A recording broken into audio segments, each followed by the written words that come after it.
Salut et bonjour à toutes et à tous. Merci de nous rejoindre sur France 3 Corse et Via. C'était le sommaire d'aujourd'hui de ce mardi 8 avril. Outil essentiel pour les personnes allergiques, l'indice pollen est désormais disponible. On verra comment l'utiliser.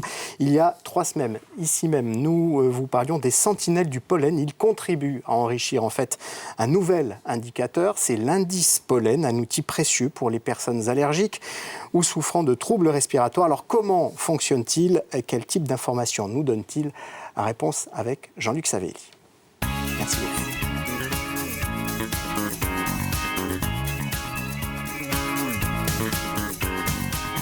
Bonjour Jean-Luc Savelli, vous êtes le directeur de Qualitaire Corse. Pourquoi surveiller les pollens en Corse ? Alors, comme l'ensemble des autres polluants de l'air, nous, on considère que les pollens, c'est aussi un polluant, même si c'est naturel, parce que ça a un impact sur la santé. Donc, dans notre cadre de notre mission, ce qu'on veut, c'est pouvoir informer la population sur les risques, y compris sur les pollens, sur les polluants classiques, mais aussi sur les pollens. C'est pour ça qu'on a lancé ce nouvel indice pollen tout récemment. Alors, à qui s'adresse-t-il ? Quel type d'informations va-t-il nous fournir ? On voit ici comment il va se matérialiser. Alors, il s'adresse à tout le monde, en particulier effectivement les personnes allergiques. On a voulu quelque chose d'assez simple. On va retrouver le même principe qu'on a sur les cartes de pollution. Donc, on va avoir des cartes à l'échelle communale. Donc, on va pouvoir identifier sa commune avec un code couleur qui correspond à un qualificatif qui va de très faible à extrêmement élevé lorsqu'il y a un risque très fort au niveau allergique pollen. On voit prévision sur 3 jours, par exemple, sur cet indice-là. Comment est-il remis à jour ? Jusqu'à quand vous pouvez avoir, sur quelle période vous pouvez avoir une visibilité ? On les met à jour tous les matins. Alors, ça dépend un peu des horaires, parce qu'il y a une partie un peu informatique derrière, donc ça peut prendre un peu du temps en fonction des jours. Mais on les met à jour tous les jours pour la journée, pour le lendemain et le surlendemain. Donc, tous les jours, on prévoit, pour les 3 jours, le risque pollen au niveau de la Corse. Alors, question clé, comment accède-t-on à cet indice ? Où le trouve-t-on ? Alors, on trouve assez facilement en page de garde de notre site internet, où on peut sélectionner justement les 2 types de cartes, la carte pollution et la carte pollen, avec un petit onglet assez simple, avec un code couleur qui est équivalent pour les 2 également, quoi. Alors, il y avait déjà quand même des systèmes, des outils qui permettaient d'avoir une visibilité sur l'évolution de la présence de ces pollens et des risques allergiques.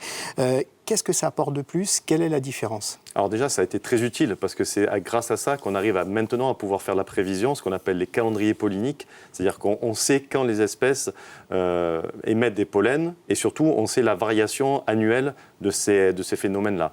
Donc c'est toujours utile. La difficulté avant, c'est qu'on avait de l'observation et on pouvait avoir l'information que quelques jours après. Là, avec la prévision, avec l'ensemble des outils qu'on a mis en œuvre, on fait de la prévision, donc on peut anticiper les risques, et ce qui permet de prendre des médicaments en amont, et surtout de les prendre moins longtemps et avec des doses moins fortes.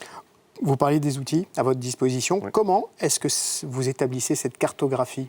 Alors, c'est un peu complexe, mais on va dire que pour faire simple, la base, c'est justement le calendrier pollinique. Donc, on voit sur une dizaine d'années comment évoluent les espèces, quand les espèces émettent leur pollen. On prend en compte aussi la météorologie locale, très importante également. On s'appuie aussi maintenant, c'est pour ça qu'on peut le faire maintenant, sur des données aussi satellites. Donc le programme Copernicus permet de pouvoir sur certaines espèces... C'est le système satellitaire européen. Le système satellite européen, de pouvoir aussi identifier le risque pollen.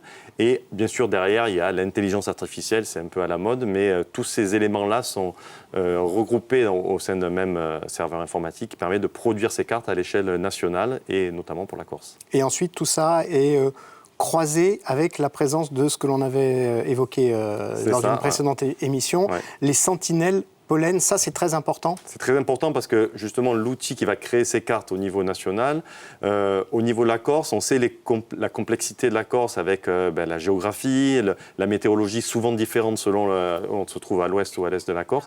Donc on a besoin de compléter ces cartes-là, prévision, avec de l'observation de terrain.